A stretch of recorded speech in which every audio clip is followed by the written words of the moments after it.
You know that feeling? It hits maybe mid-afternoon, you're staring at your screen, or maybe just feeling generally foggy. Oh, yeah. That wall. Exactly. You reach for another coffee, maybe a sugary drink, anything for a jolt. Right. The quick fix. But what if that slump, that lack of focus, maybe even that tiredness, wasn't really about needing more caffeine or sugar? What if the answer was much simpler? Something maybe you're overlooking. It's often your body sending a signal, isn't it? Hmm. And the sources we looked at for this deep dive are surprisingly clear.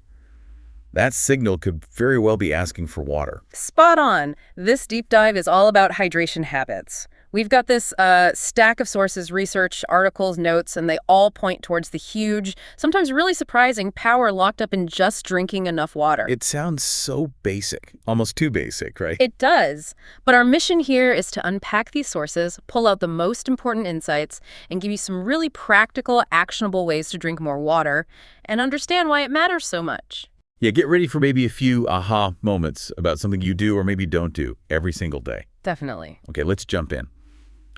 One of the things that really struck me going through these sources was just how absolutely fundamental water is to, well, everything happening inside you. It really is. We focus so much on diet, exercise, sleep, all crucial, of course. That's right. But water, it's like the foundation all that other stuff is built on. And what's fascinating is understanding its role beyond just, quenching thirst. Exactly. The sources really emphasize that your body isn't just made of water. It's actively using it constantly for countless vital processes. What sort of things are we talking about?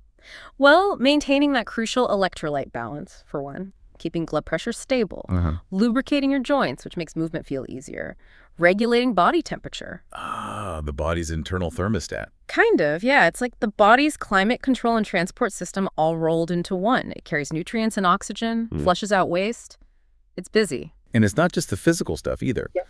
The impact on the brain, on your mental game, seems pretty profound based on what we read. Oh, absolutely. I saw that piece you flagged too, how even mild dehydration can significantly impair cognitive function. Yeah. The brain needs constant hydration to work at its best. If you're even slightly dehydrated, and the sources suggest this could be as little as, say, a 1–2% loss of body fluid. Which isn't much at all. No.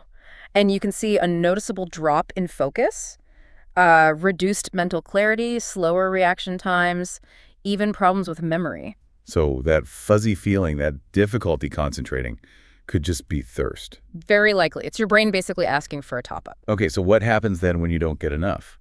Dehydration is the obvious answer, but what does mild dehydration actually look like? Right. The sources list some key symptoms. Feeling thirsty, of course, is one. Oh, but you mentioned that's often the last signal. Often, yeah.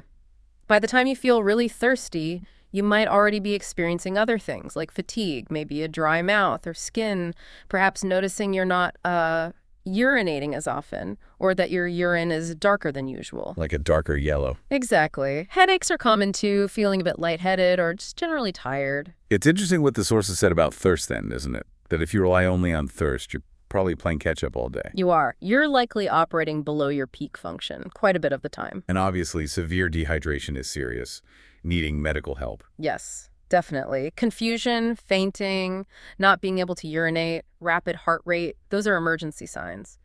But for most of us, the day-to-day issue is more likely that chronic mild dehydration, just enough to drag down energy and focus. And some people need to be more careful than others. That's right.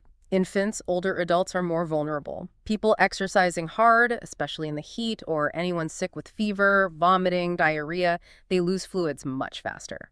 The sources also mentioned pregnant or breastfeeding individuals and people on certain medications. Yeah, they all generally need to pay closer attention to their fluid intake. Okay, so we've really established why it's so critical, physically and mentally.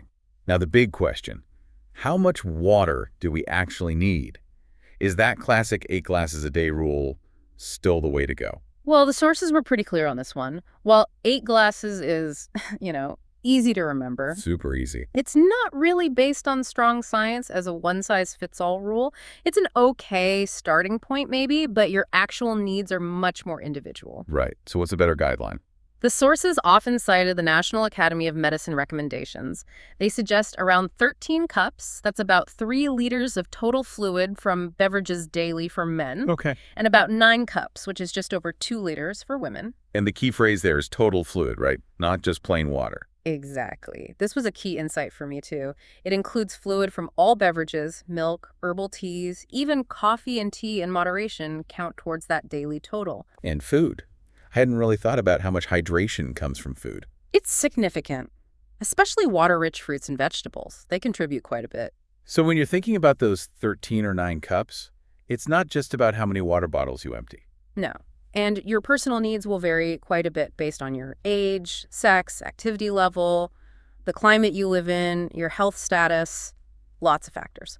Now, while most people probably struggle to get enough, the sources did touch on the opposite problem, drinking too much water. Is that a real concern?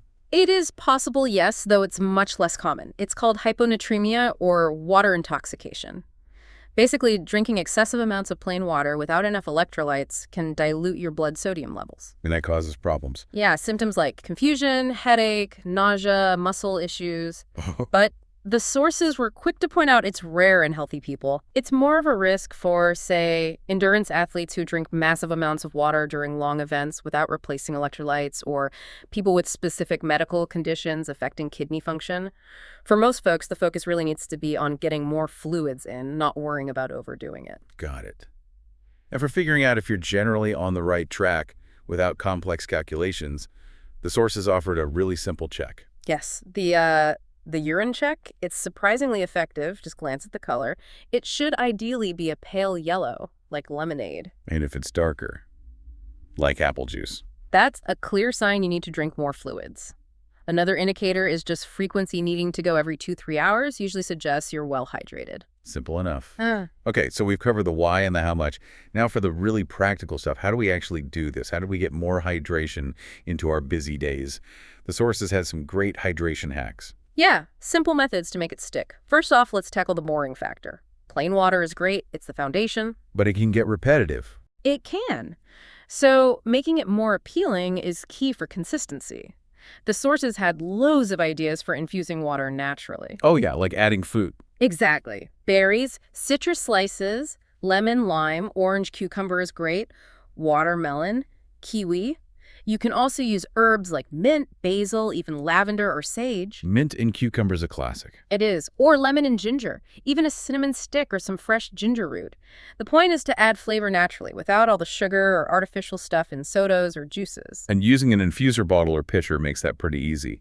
Someone mentioned freezing fruit or herbs into ice cubes too. Yeah, that's a neat trick. Flavored ice cubes adds a subtle taste as they melt. And beyond water, what else counts? Remember, total fluids. So milk, herbal teas, coconut water are good options. Even moderate coffee or tea contributes. And for specific times, like when you're sick, oral rehydration solutions are designed to quickly replenish fluids and electrolytes. Plus the food. Don't forget the food hydration. Right. Load up on those water-rich fruits and veggies. Lettuce, celery, zucchini, watermelon, cantaloupe, cucumber, oranges, strawberries, radishes, bell peppers. They all add up. One really effective strategy highlighted was just straightforward substitution. Yes. Explicitly swapping out a sugary drink, soda, juice, energy drink for water, or maybe sparkling water or herbal tea. Huge benefits there, not just for hydration, but cutting down on sugar and calories too. And sparkling water is just as good. Yep. The sources confirmed it's just as hydrating as still water. Some people find the bubbles help them feel a bit fuller too. Interesting. Okay, so we know what to drink and how to make it nicer, but building the habit, that's the real challenge sometimes. Absolutely. Consistency is everything. This is where habit-building strategies come in. What do the sources suggest? Several practical things. One simple one, start your day with water. First thing, before coffee, before anything else. Why first thing? It rehydrates you after sleep, gets your metabolism going, helps digestion, and it kind of wakes up your brain. Makes sense. What else? Keep water visible and accessible. Always have a bottle or glass nearby on your desk, in the car, in your bag. That visual cue is powerful. Like a constant reminder. A marked bottle can help too, right? To track progress. Yeah, definitely. Seeing how much you've drunk can be motivating. Another tip. Set reminders. Use technology. Right. Phone alarms, hydration apps, or even just a sticky note. A prompt every hour at work, or maybe every 30 minutes if you're really focused on something else, can make a big difference. I like the idea of drinking before meals too. Yeah, have a glass before each meal, adds to your total, can help with digestion, and it lets you check in, am I hungry or just thirsty? Might even help with portion control a bit. And sip consistently rather than gulping. That's the idea. Keep things topped up throughout the day. And finally, something called habit stacking. Habit stacking, how does that work? You attach the new habit, drinking water, to an existing habit you already do automatically. Okay, Like, after I finish my morning coffee, I will drink a full glass of water. Or every time I go to the bathroom, I'll refill my water bottle. You link it to something solid in your routine. that seems really effective. Which brings us nicely to the psychology of it all, which the sources got into. Right. Drinking enough water or not drinking enough isn't just about willpower, it's a habit.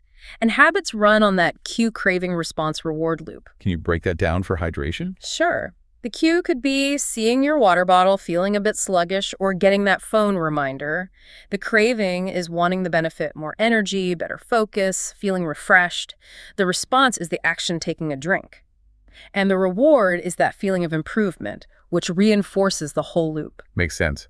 The sources also talked about how long it actually takes for a habit to become automatic. It's not 21 days, is it? No, that's largely a myth. The research cited suggests it takes, on average, around 66 days. But, and this is important, it varies hugely. Could be 18 days, could be over 250 days. Wow, that's a big range. It is. And the crucial bit is that initial learning phase, maybe the first 2 to 8 weeks. That's when it takes conscious effort. It's not automatic yet.